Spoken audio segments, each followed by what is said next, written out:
Hey guys, welcome to the Madman Pod. This is episode 18. Adil is going to sit this one out, but we have our agency gurus, Samir Badruddin, here with me today to talk about all the fun things in the world of marketing happening right now. And I'm Salim Giwala, a B2B marketing executive, and I'll be your maestro today. Speaking of agency news, some interesting stuff happened over at your place, right, Samir? You want to tell us all the exciting stuff happening over there? Yeah, it's any of you guys out there in the advertising world may have heard of it, but VML YNR, it's a mouthful for those who don't know. Yes, it's a bunch of letters. Have merged with Wonderman Thompson, and we essentially just became the largest creative company in the world. It's now called VML. So despite a consolidation, they actually took out letters instead of adding it in. So that's different. But it's really cool. I think it's the vision's like really solid. I think everyone is trying to kind of work towards becoming more consolidated, sharing capabilities, right? Like we're bringing different offices, countries, clientele, knowledge, capabilities together. And we just became like one big massive agency. So definitely caused some waves in the media. A lot of like mixed opinions about it. Good waves. Good ways, good way, mainly good ways. I do think I felt like I was like here. I was reading up on some people who were upset about some of the big agency names that have gone away because of this merger. Because there's so much legacy, so much history in these agencies. But VML moving forward, it's a lot simpler, it's a lot cleaner. One big global brand. Pretty exciting time to be a part of the agency. So it's cool stuff. I always find the brand part of M&A is really interesting. We went through a few, right? We've been through 7 in our organization. It's interesting. Love to see what comes out of it. We've always had our ups and downs with them, but yeah, the agency world has been different. I've seen the collaboration between all these agencies lately. I was talking to a buddy. She works for No Fixed Address, but then they also own Misfits, or they're partners with Misfits, and she was trying to explain to me the dynamics of how Misfits works with No Fixed Address, and it's interesting. Well, guys, today's program, we got General Mills, we got Skims for Men. Yeah, you heard that right. And a really cool shoe store campaign. And of course, we got our brands to watch for this week. So, shall we get into it, Samir? Let's do it.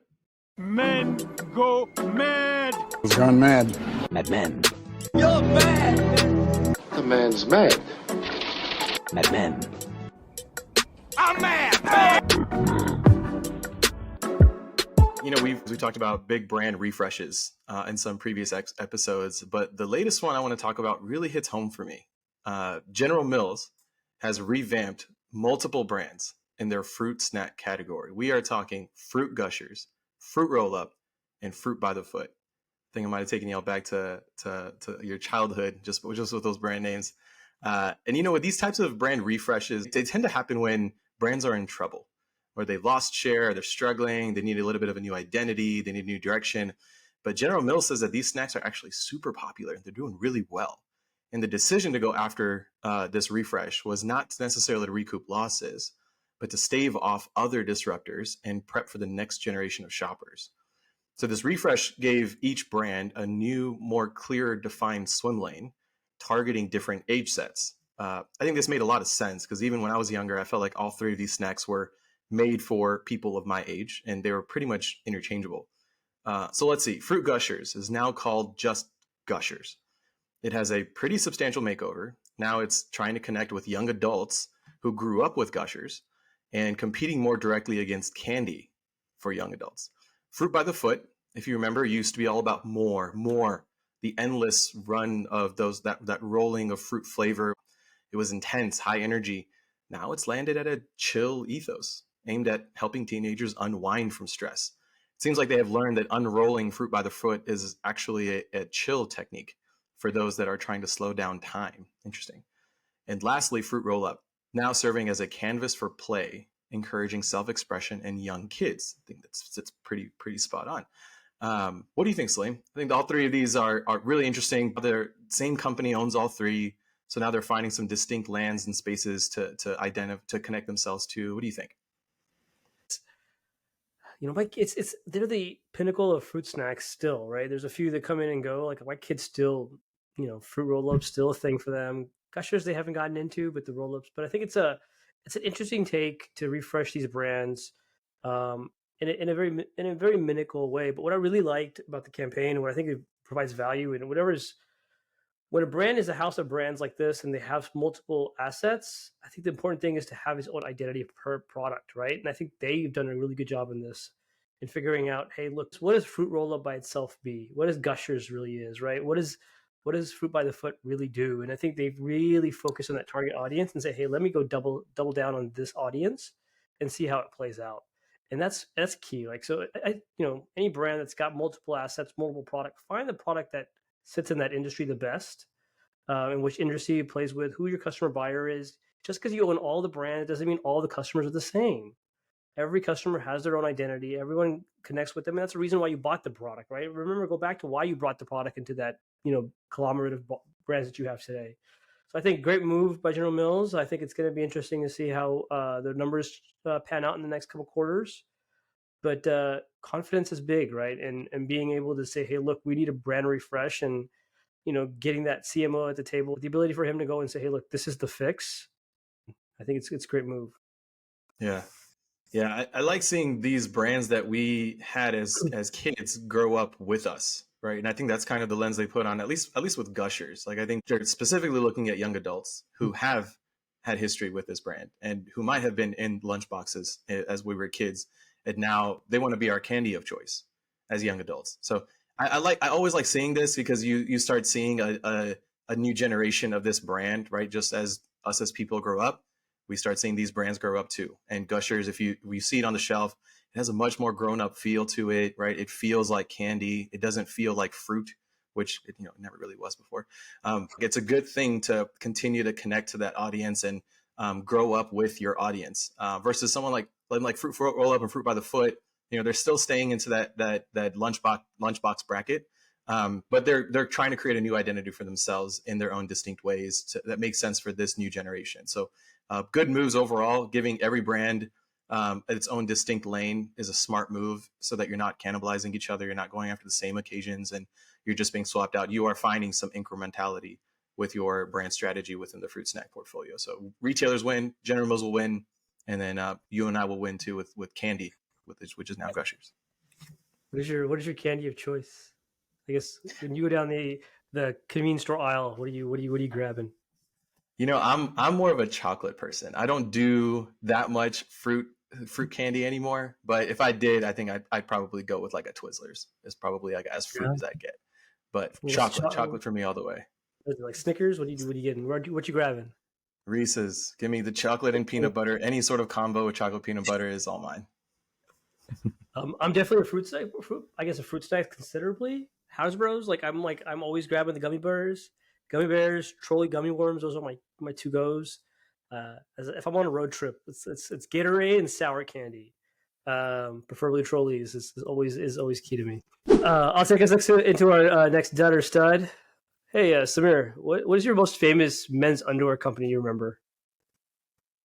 Fruit of the Loom? Fruit of the Loom? No Justin Bieber and Calvin Klein? It's not in my head. Man, you got to move. Well, Justin Bieber's going to have to move over because Neymar is rocking Skims. Yes, you heard that right. Skims has just launched its menswear line, and they kicked off with the star-studded campaign. For those of you sports fans out there, we got Neymar, we got Nick Bosa, we got Shai Alexander. I mean, for the looks of it, they're playing on the sports masculinity angle, and action shots from the three athletes playing their sports in the campaign looks freaking awesome, dude.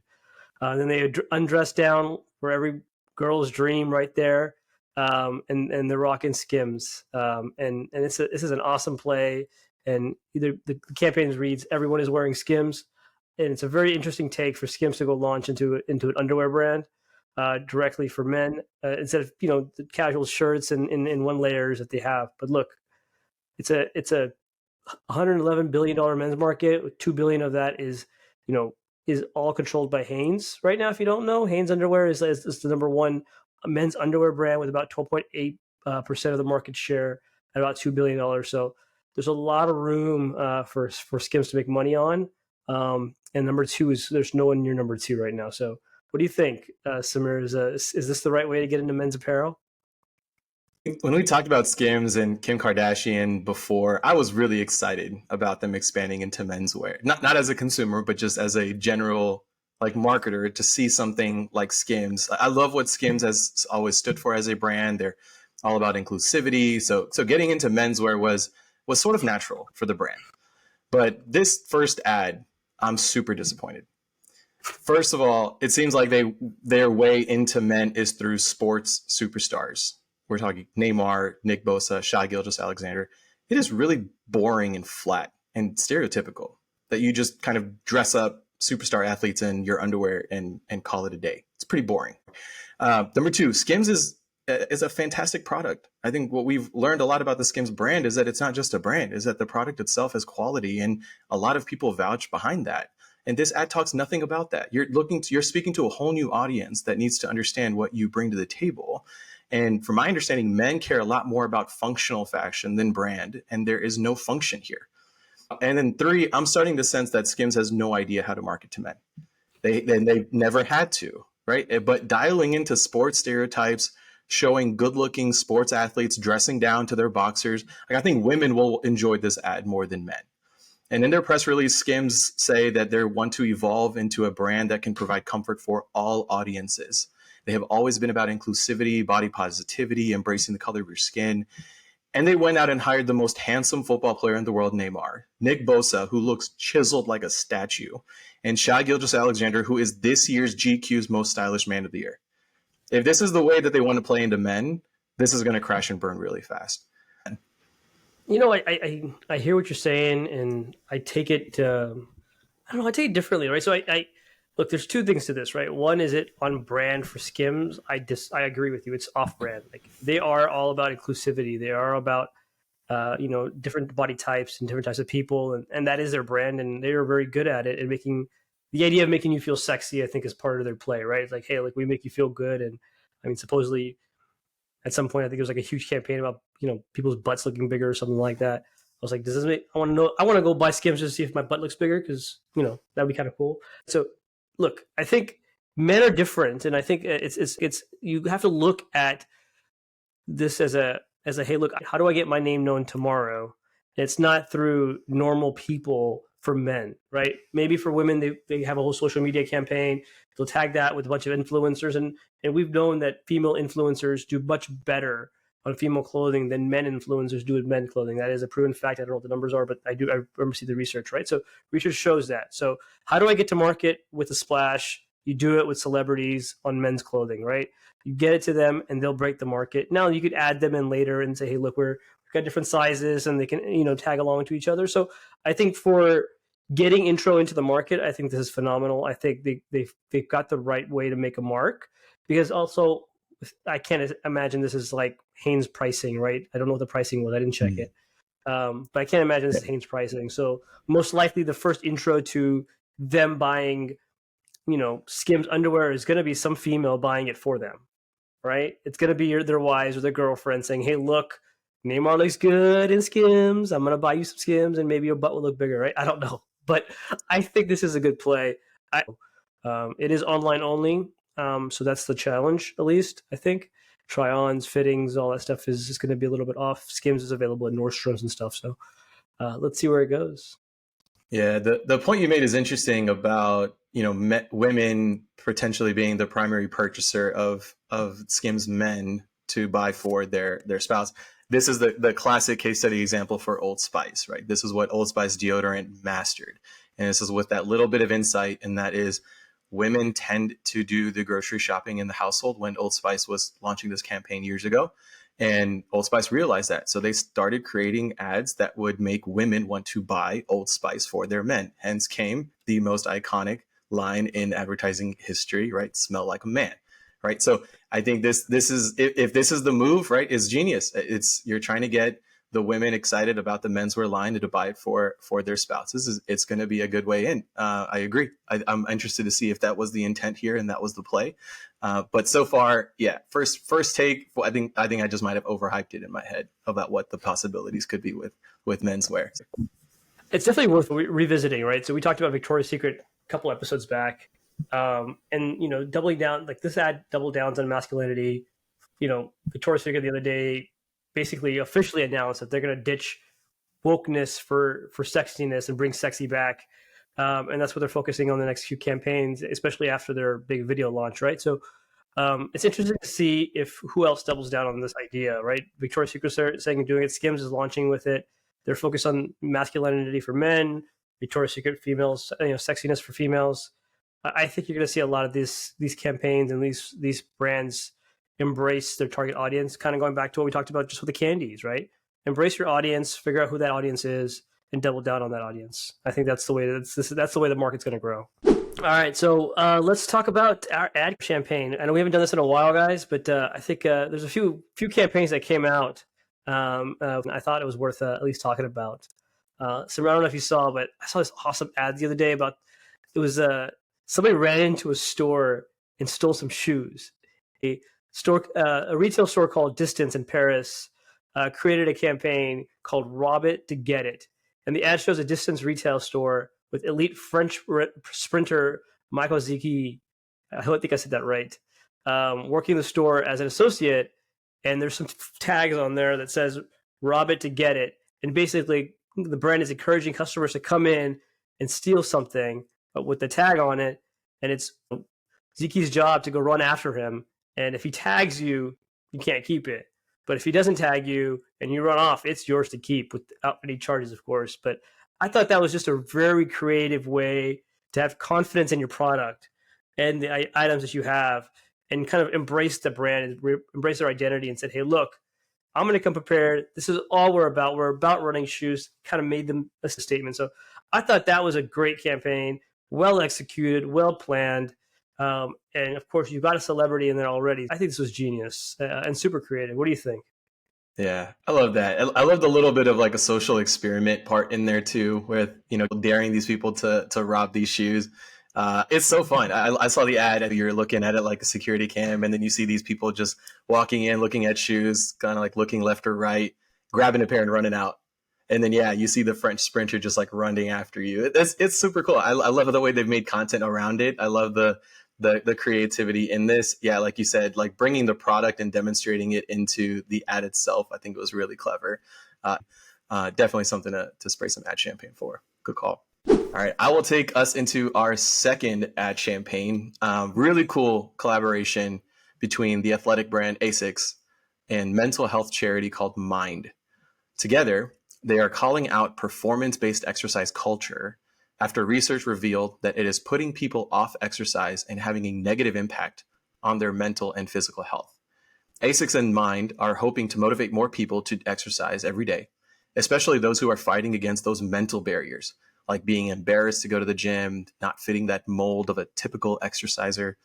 And so Asics Insight talks about how the sport industry as a whole has been telling us for years that the only thing that matters is a faster time, longer distance, higher score, more reps.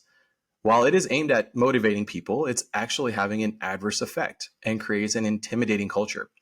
So Asics launched this print ad, some out-of-home ads, and a 60-second spot that lands on a headline, "A personal best is not a number, it's a feeling." For some, it's an incredible feeling. For some, it's just the feeling of feeling okay. I love how they have translated this insight into a message that just makes you feel something.